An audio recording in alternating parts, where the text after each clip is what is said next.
देखिए भक्तिमय भजनों के नए रंग और नई धारा भक्ति संगीत सिर्फ आस्था सागर लाइव चैनल पर।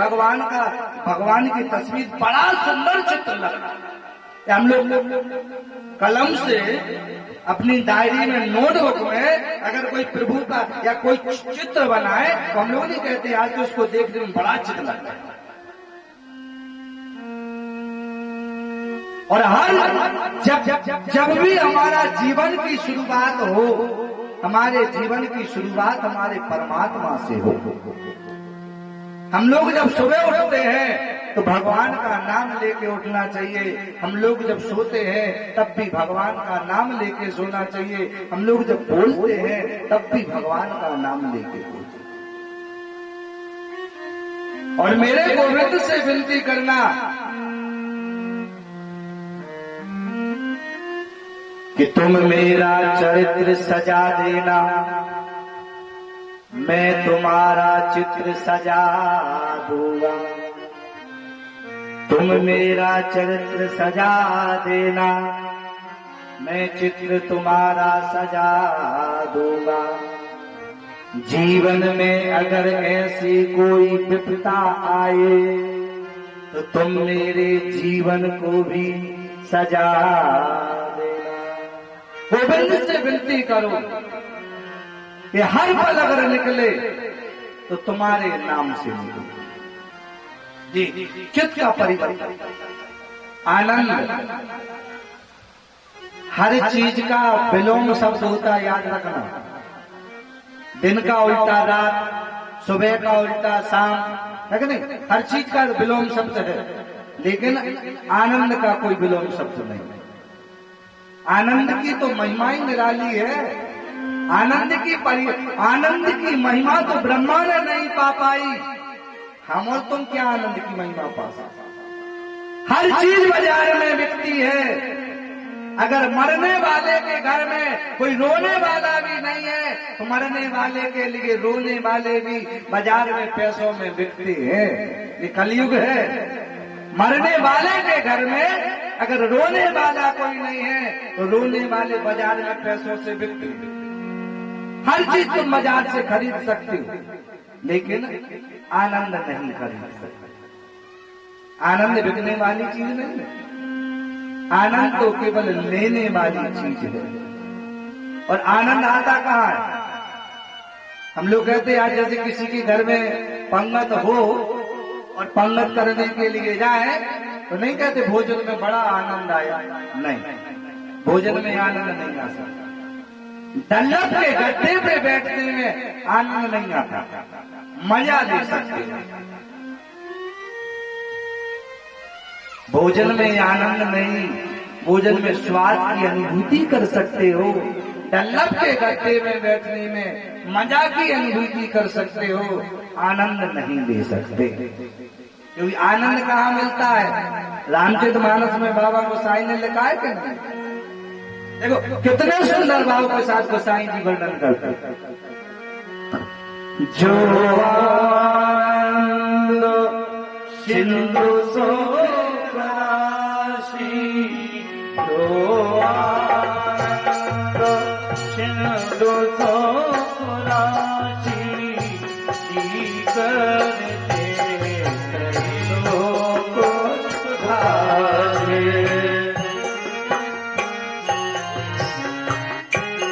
भाव के साथ ताली की सेवा करते हुए। जो सुख धाम राम सिनामा, जो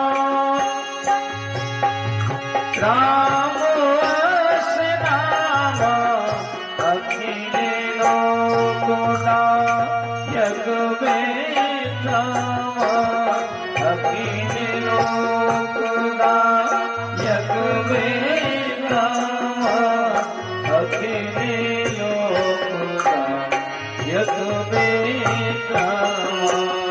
जो आनंद सिंधु सो राशि,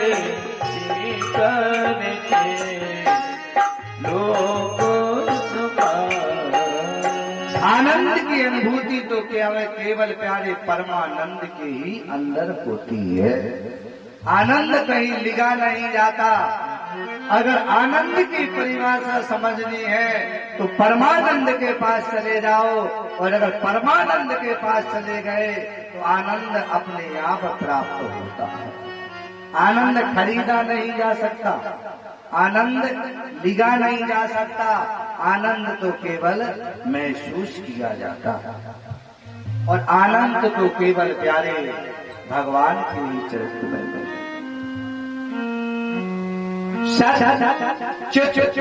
धन आनंद जिनको कहते हैं सच्चिदानंद, जिनके अंदर सत्य की पहचान हो, जिनके अंदर आनंद की चित्त की पहचान हो, जिनके अंदर आनंद की पहचान हो, उसको ही प्यारे सच्चिदानंद कहा गया है। वही सच्चिदानंद भगवान है और वही प्रभु की कृपा, यही तो सच्चिदानंद। और जिनने सच्चिदानंद जैसे चरित्र को समझ लिया, जिनने गोविंद रूपी नाम की माला अपने गले में पहन ली, तो समझ जाना उसका जीवन भाव से पार हो। सत चित धन आनंद जिनको कहते सच्चिदानंद। सच्चिदानंद रूपायो विशोधपत्यादिहेतवे, विश्व की रक्षा करने वाला। और कौन से विश्व की?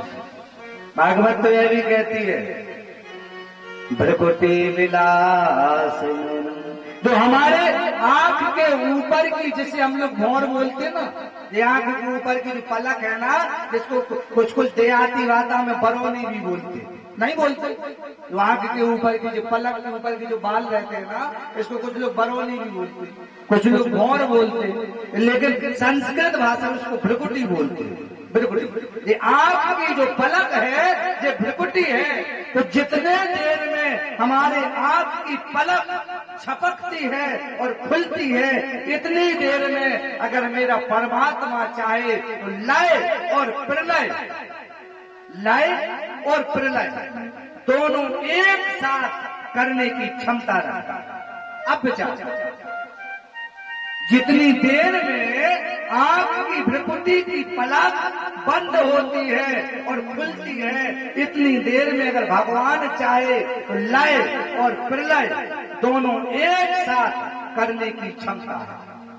जिसके अंदर इतनी क्षमता हो कि आंख की बरौनी हो खुलने पर और बंद होने पर भगवान लय और प्रलय दोनों एक साथ करता है, ऐसे परम पिता परमेश्वर का चरित्र हम संसार के जीवन सारथियों को अपने मानव रूपी जीवन में उतारने का सौभाग्य प्राप्त हो।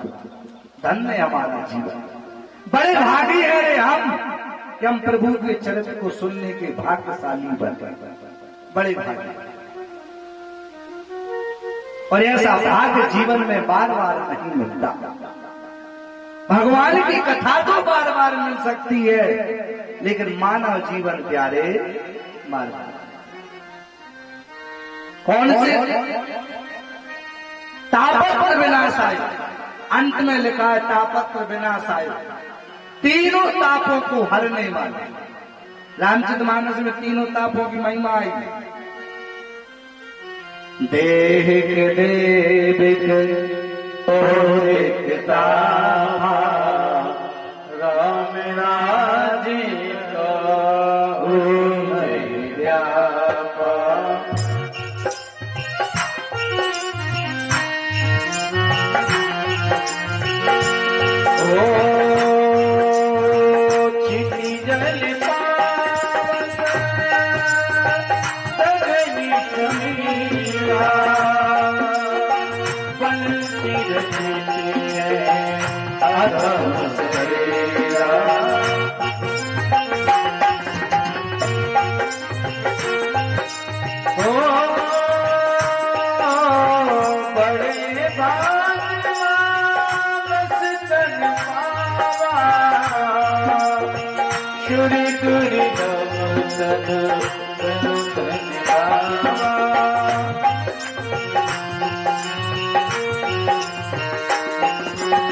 साधन नामो मोक्ष करवा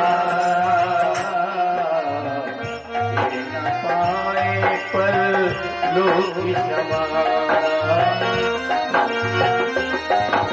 ओ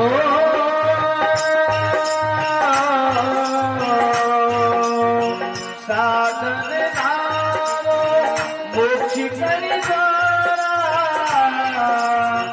पाए न पर लोक समाया पाए नहीं पर लोक समाया देविक देविक भूतिक तापा तीनों तापों को हरने वाले तीनों तापों को शरण देने वाले अगर दुश्मन भी भगवान की शरण में चला जाए तो भगवान दुश्मन को भी शरणागत दे लेते हैं।